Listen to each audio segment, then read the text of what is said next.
काफ़ी very young age कि उस वक़्त मैं स्टडी कर रहा था तकरीबन 7।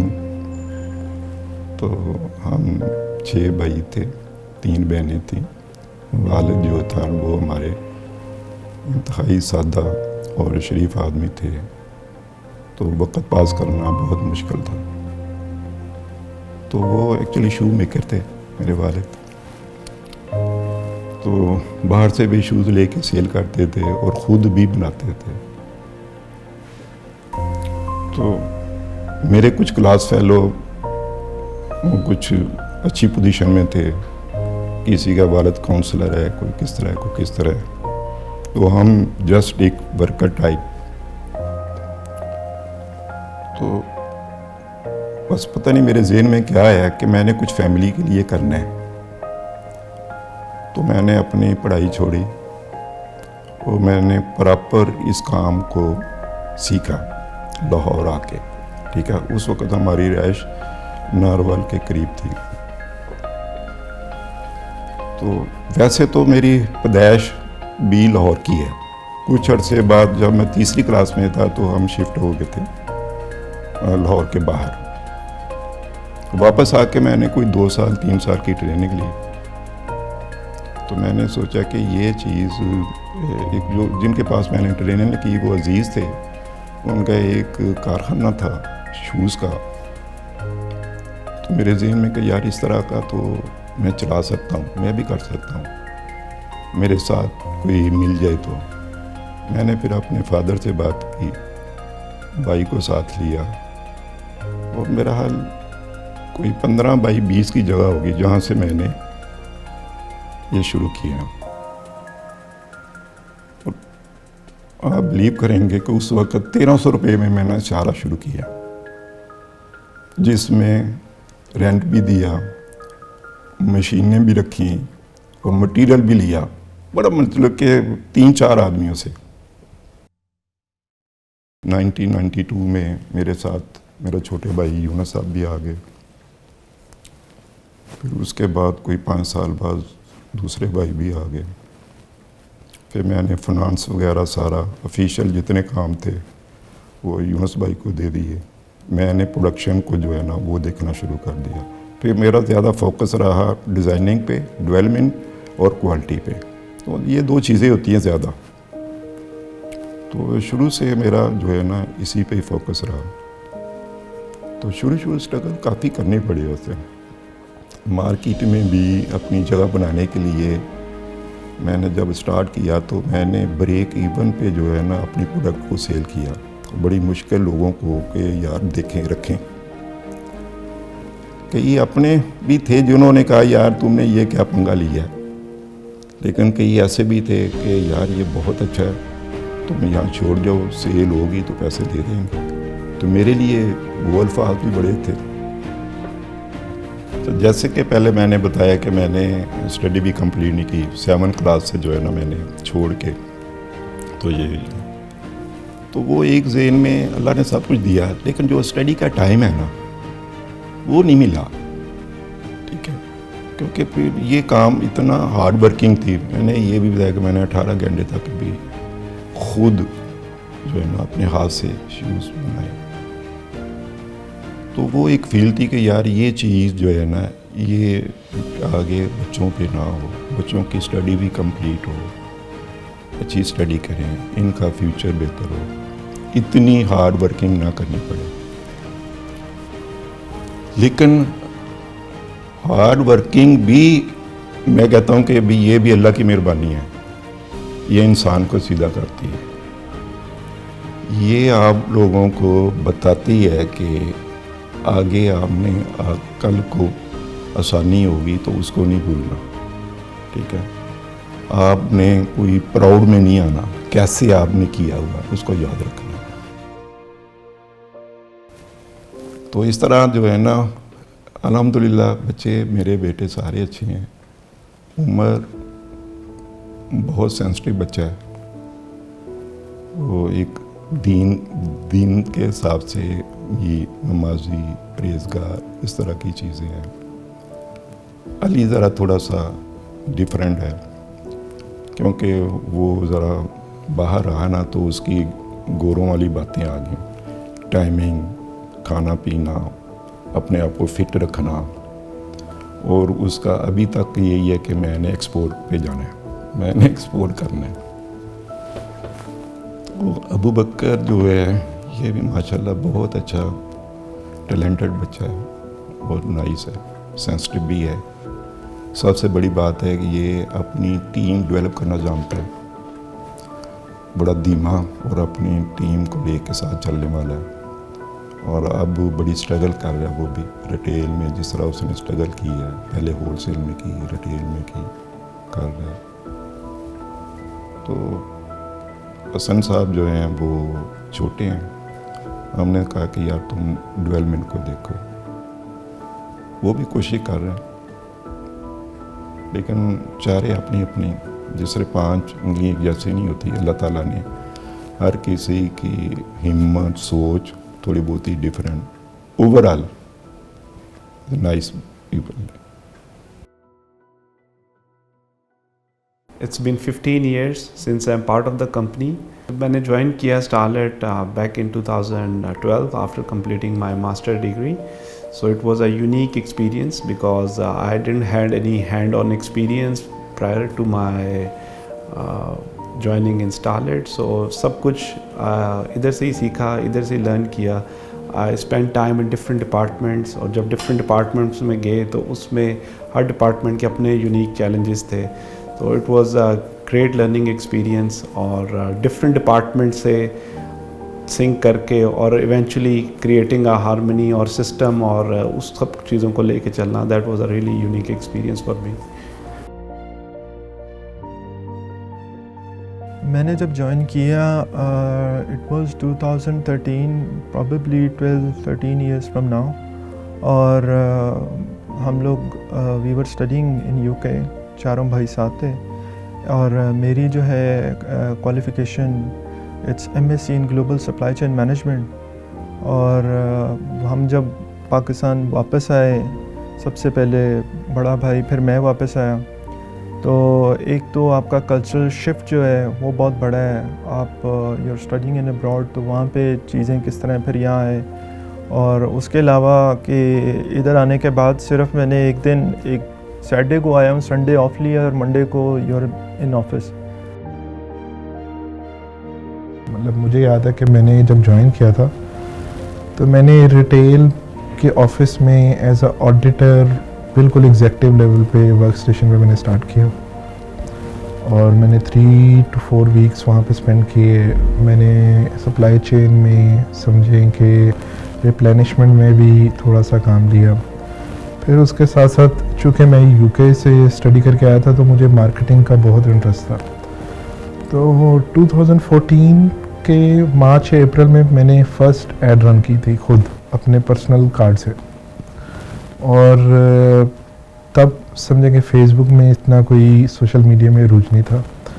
उसके बाद मेरी वर्क शिफ्ट हो गया, मैं रिटेल ऑफिस से निकल के होलसेल ऑफिस शिफ्ट हुआ, और सारे सिस्टम को विदिन 2-3 मंथ्स अंडरस्टैंड किया कि किस तरह सिस्टम रन हो रहा है, किस तरह प्रोसेसेस चल रहे हैं। मैंने ज्वाइन किया बिज़नेस को 2014 में हैंडमेड यूनिट में। कुछ वक्त लगा मुझे हैंडमेड यूनिट को समझने में, और करंटली मैं अभी स्टारलेट की डेवलपमेंट को लीड कर रहा हूँ। ऑब्वियसली शूज़ के गुरु हैं, और उनकी हेल्प से ही और उनकी मेंटोरिंग से ही तो मैंने काफ़ी चीज़ें सीखी। 2016 में मैंने फील्ड थोड़ी सी चेंज की डेवलपमेंट की तरफ, साथ साथ उनके साथ उनकी गाइडेंस से ही डेवलपमेंट की मेरी जर्नी स्टार्ट हुई। यूजुअली पहले लोग अवेयर भी नहीं थे खैर इस बात पे कि उनको जस्ट एक जूता चाहिए होता था। अब लोगों को काफ़ी अवेयरनेस भी आ गई है, जैसे जैसे ये चीज़ें हमारी बढ़ती जा रही हैं, टेक्नोलॉजी भी बढ़ती जा रही है। हम बहुत एक स्टोन एज में बैठे हुए, हमारा सिस्टम, हमारा एक कल्चर बहुत एक ओल्ड फैशन तरीके से चल रहा है। तो मैंने कहा कि मैं अपनी स्टडीज़ को और मैं अपनी एक समझें कि एक स्किल को क्यों ना इस पर ट्रांसफॉर्म करता हूँ।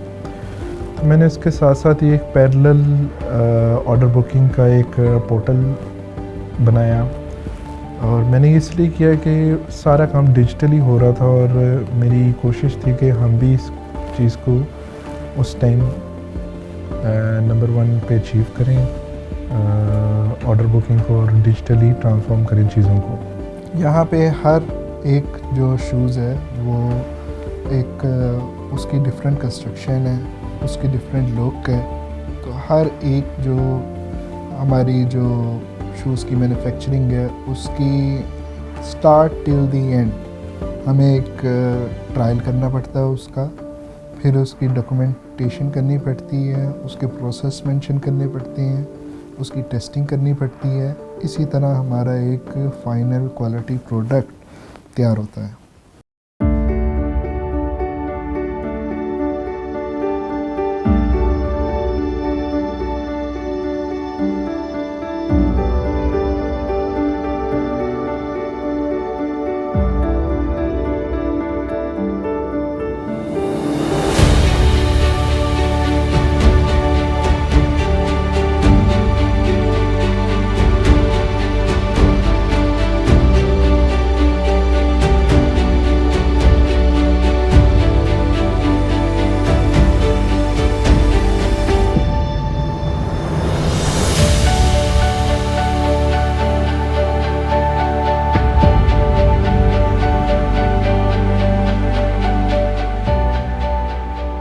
To ensure consistent supply, we work from the R&D side, जहाँ से प्रोडक्ट की इंसेप्शन है।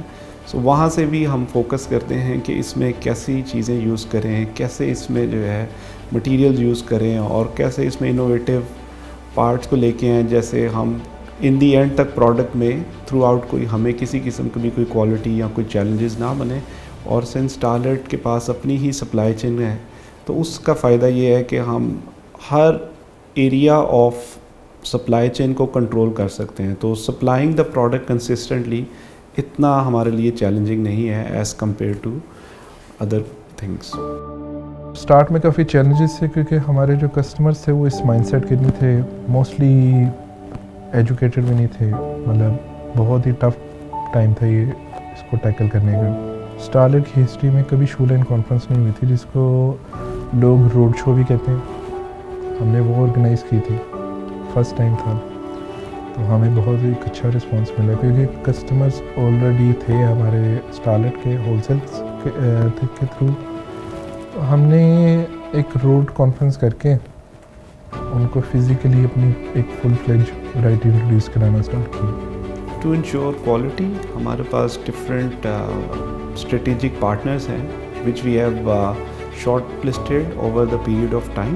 तो उनके साथ काम करते हुए they also ensure every aspect is taken care of. For example in case अगर किसी भी किस्म की कोई प्रॉब्लम है तो वो खुद ही उस चीज़ को फ़िल्टर कर लेते हैं। और सिंस हमारे पास अपनी लेदर टेनरी है, अपनी जो है डिस्ट्रीब्यूशन नेटवर्क है और अपना चाइना ऑफिस और सोर्सेज हैं, तो हम इंश्योर करते हैं कि जो बेस्ट जो है प्रोडक्ट और एट द बेस्ट पॉसिबल जो है प्राइसिंग वो हम अपने कस्टमर्स तक इंश्योर करें।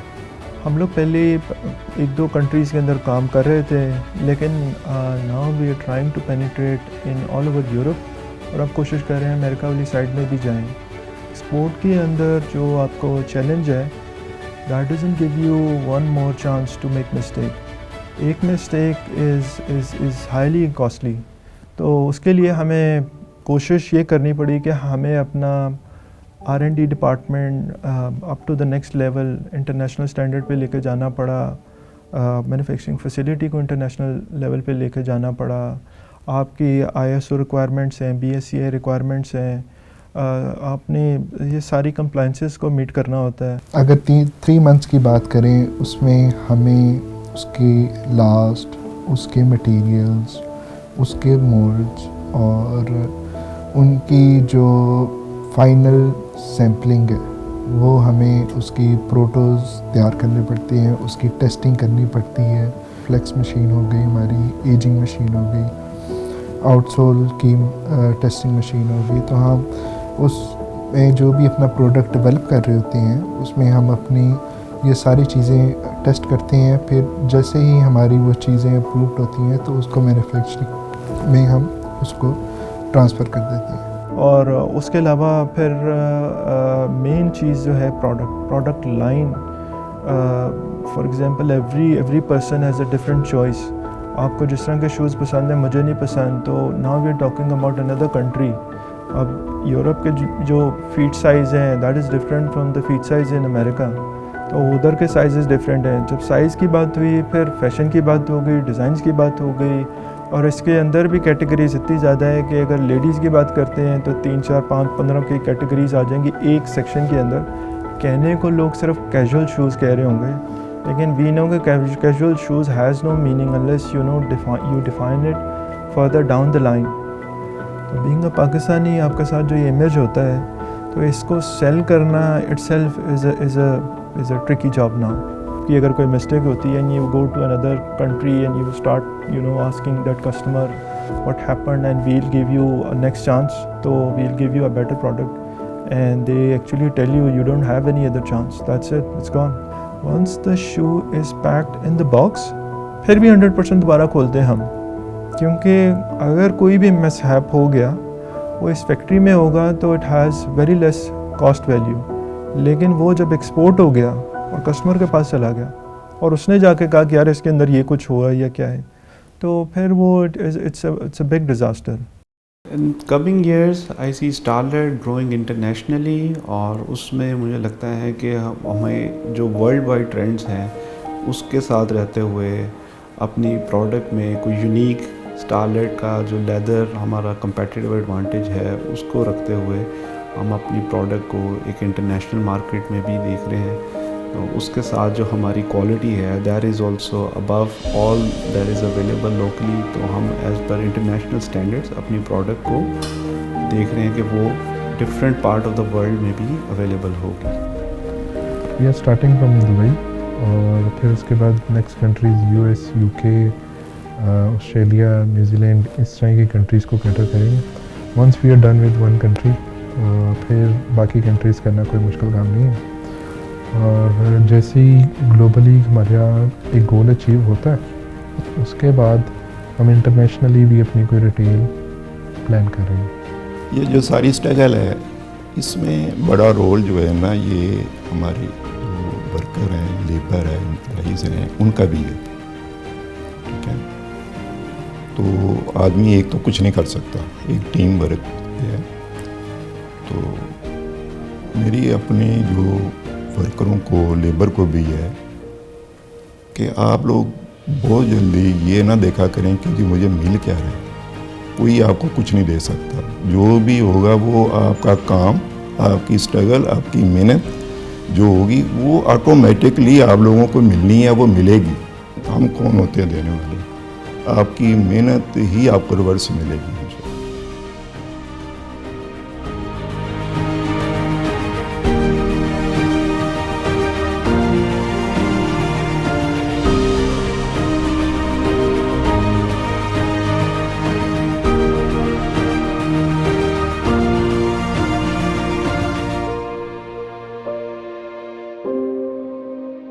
मैंने 1996 में स्टारलाइट ज्वाइन की। जिस वक्त मैंने स्टारलाइट ज्वाइन की उस वक्त बहुत स्मॉल छोटा सा काम था। मैंने मैनेजमेंट के साथ मिल के बहुत सारे मैंने इकदाम किए जिससे आज हम इस स्टेज पे खड़े हैं। हमारे पास बहुत अच्छे नंबर ऑफ़ कस्टमर्स मौजूद हैं। मैनेजमेंट ने मेरा बहुत साथ दिया और आज मैं जीएम सेल्स की पोजीशन पे स्टारलाइट में काम कर रहा हूँ। और मैं समझता हूँ कि स्टारलाइट शूज़ आज पाकिस्तान की चंद बड़ी कंपनियों में से एक कंपनी है। जब से मैंने इसको स्टारलाइट को ज्वाइन किया है, so overall it's very professional और डेडिकेटेड और डिवोटेड टीम है मेरे पास। इसको मैं डेवलप कर रहा हूँ और ऑनगोइंग प्रोसेस है एक। सो उम्मीद है कि हम इंशाल्लाह इसको बारक ताला और पाकिस्तान की फुटवेयर एक्सपोर्ट में भी हम इसको और कंट्रीब्यूट कर सकेंगे जितना पॉसिबल हो सके। कस्टमर की नीड आजकल ये है कि कंफर्टेबल शूज़ उसको नहीं मिल रहा। एज आ मार्केट अगर मैं विज़िट करूं तो मार्केट में वो जूता नहीं है जो एक आम बैंकर, आम मार्केटिंग वाला या होटलिंग वाले, क्योंकि मेरा डिफरेंट लोगों से जब उठना बैठना होता है तो मुझे वो डिस्क्राइब करते हैं कि आपके पास कोई ऐसा जूता भी नहीं है जिसको हम 8 घंटे 10 घंटे लगातार मुसलसल पहन सकें। आर्म फोर्सेस की ड्यूटी बहुत सख्त होती है, तो वो यूनिफॉर्म के साथ जो शूज़ पहनते हैं तो वो तवक्का करते हैं कि वो बहुत ज़्यादा कंफर्टेबल हो। तो स्टारलेट उनकी रिक्वायरमेंट के मुताबिक, उनकी ज़रूरत के मुताबिक शूज़ बना कर देती है, जिसको पहनकर वो अपनी ड्यूटी बड़े आसान तरीके से सरअंजाम देते हैं। वी आर ट्राइंग कि हम मार्केट में एक इस तरह की प्रोडक्ट दें जो कि हमारी जो है वो यंगस्टर्स को, जो हमारी जेंजी जो है उनको अट्रैक्ट करे, और हमारे जो ओल्ड कस्टमर्स हैं उनको भी हम जो है वो कैटर करें। इम्पॉर्टेंट ये है कि जो चीज़ हम बनाना चाह रहे हैं क्या वो राइट टाइम पे आ रही है, क्या उसकी क्वालिटी ठीक है, और क्या हमने वो तमाम इंटरनेशनल स्टैंडर्ड्स को मीट किया है। तो अल्हम्दुलिल्लाह हमारे पास ऐसे कैपेबल एक्सपीरियंस लोग मौजूद हैं जो ये तमाम चीज़ों को और अपने वेल ऑर्गेनाइज सोर्सेज के साथ जो है अकम्प्लिश कर रहे हैं। उसके बेहतर पे हम ना मंथली ईयरली टारगेट प्लान करते हैं। टारगेट प्लान करने के बाद उनको रॉ मटेरियल से लेकर डिस्पैच तक पूरा लेआउट बनाया जाता है, उसकी प्लानिंग की जाती है मटेरियल की, डिस्पैच की, और उसके बाद कस्टमर को जो है मुतमिन किया जाता है कि जो हम प्रोडक्ट दे रहे हैं वो बिल्कुल क्वालिटी के मुताबिक है। लेकिन जो नेशन वाइड इस वक्त जो पोजीशन है उसमें मैं ये समझता हूँ कि अगले 2 से 3 साल हमारे लिए बहुत चैलेंजिंग किस्म के साल है, जिसमें हमने ना सिर्फ रिटेल में अदर ब्रांड्स को कम्पीट भी करना है, बल्कि अपने आप को भी हमने उस चेंज के एक सर्कल में लेके जाना है कि जिस तरीके से मैंने कहा कि हम manufacturer, wholesaler, retailers and then now it's actually the retail operation. ये जो है ये जर्नी मैं ये समझता हूँ कि इस कंपनी के साथ मैंने स्क्रैच से लेके अब एक रिटेल की इंटरप्रेन्योर माइंड के साथ मैंने इसको चेंज ओवर किया। हमारा जो रिटेल नेटवर्क है उसके पॉइंट ऑफ सेल्स की डाटा सिंक्रोनाइजेशन को स्मूथ रखा जाए, और साथ में इसकी जो आईटी की इंफॉर्मेशन की जो सिक्योरिटी है इसको इन्हेंस किया जाए और मज़ीद सिक्योर किया जाए, ताकि कंपनी का जो डाटा है वो एक सिक्योर लेवल के ऊपर जो है वो कम्युनिकेट हो रहा हो बिटवीन कस्टमर और company. But we wish to be the number 1 in retail selling, and we wish to be the number 1 in online e-commerce sales. जब मैंने स्टारलेट ग्रुप को ज्वाइन किया तो मैंने यहाँ पर ज़्यादा फोकस किया कि ई कॉमर्स डिपार्टमेंट को स्ट्रॉन्ग किया जाए। इंडस्ट्री के जितनी भी बेस्ट प्रैक्टिस है यहाँ पे लॉन्च की, जिसमें कि हर तरह का पेमेंट गेटवे हमने अपनी वेबसाइट पे इंट्रोड्यूस किया। इसके साथ ही हमने स्टारलेट की एप्लीकेशन भी बनाई। फिर इसके साथ हमने ओमनी चैनल के ऊपर ले गए हम ऑर्डर्स, ताकि हमारे क्विक डिलीवर्ड हो। He has a vision and a mission as well कि वो स्टारलेट को किस ब्रांड और किस विजन पर लेके जाना चाहते हैं टिल बाय 2025 और 2027। तो he is one of the greatest man कि आपसे कोई भी बात करना चाहें तो ही विल सपोर्ट यू।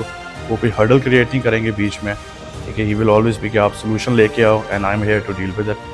और अगर आपको कोई प्रॉब्लम्स होती हैं तो वो आपकी टीम के साथ चलते हैं, ना कि रादर दैन कि वो आपका सोल्यूशन खुद निकालने की कोशिश करें। हमारे साथ मिलकर हर मुश्किल वक्त में वो खड़े होते हैं और तमाम वो चैलेंजेस को जो हम फेस कर रहे होते हैं उनके साथ एक अच्छा सोल्यूशन प्रोवाइड करने में कोई देर नहीं लगाते। फादर का as a coach non stop coaching चलती रहती है, हमें काउंसलिंग भी चलती रहती है।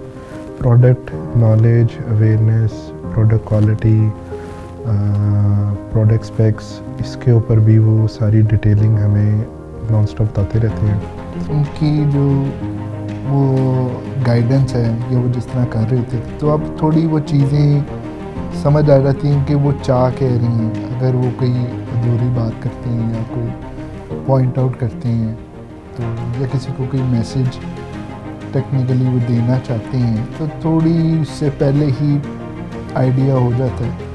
अगर कोई किसी डिज़ाइनर ने एक डेली रूटीन का काम है, अगर किसी डिज़ाइनर ने कोई पैटर्न मेकिंग की हो और उसमें कोई ड्रॉबैक्स आ रहे हैं तो इतना विजन थोड़ा सा लाइन हो गया कि वो आइडिया हो जाता है कि वो चाह क्या रहे थे और हमने बना के दिए।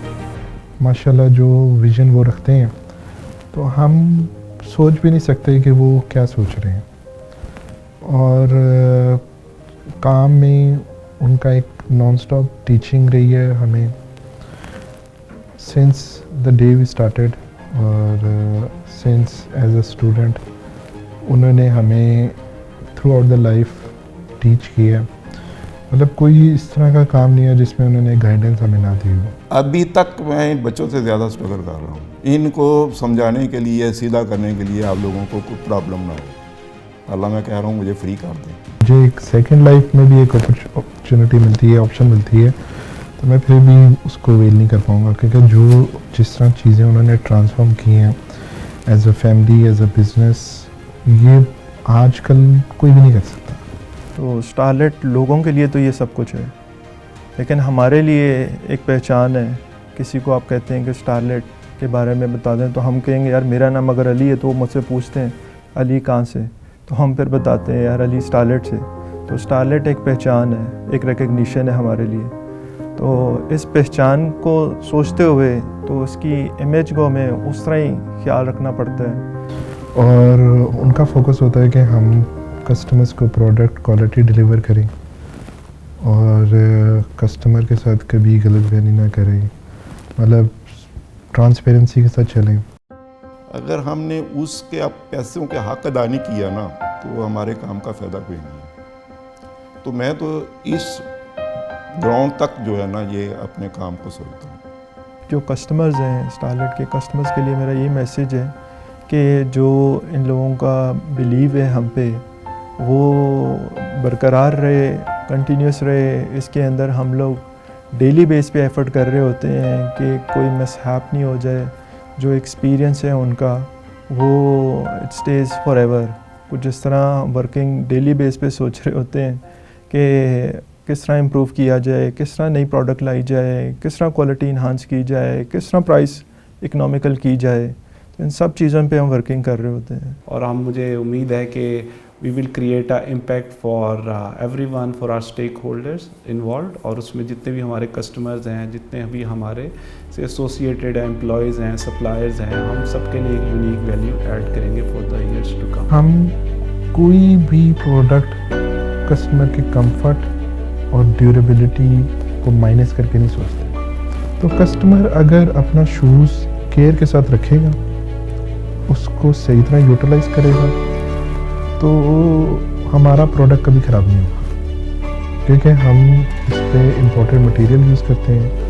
और अबव एंड ऑल लेदर, तो लेदर की लाइफ रेगुलर मटेरियल से बहुत ज़्यादा होती है। We don't sell shoes, we sell customer experience.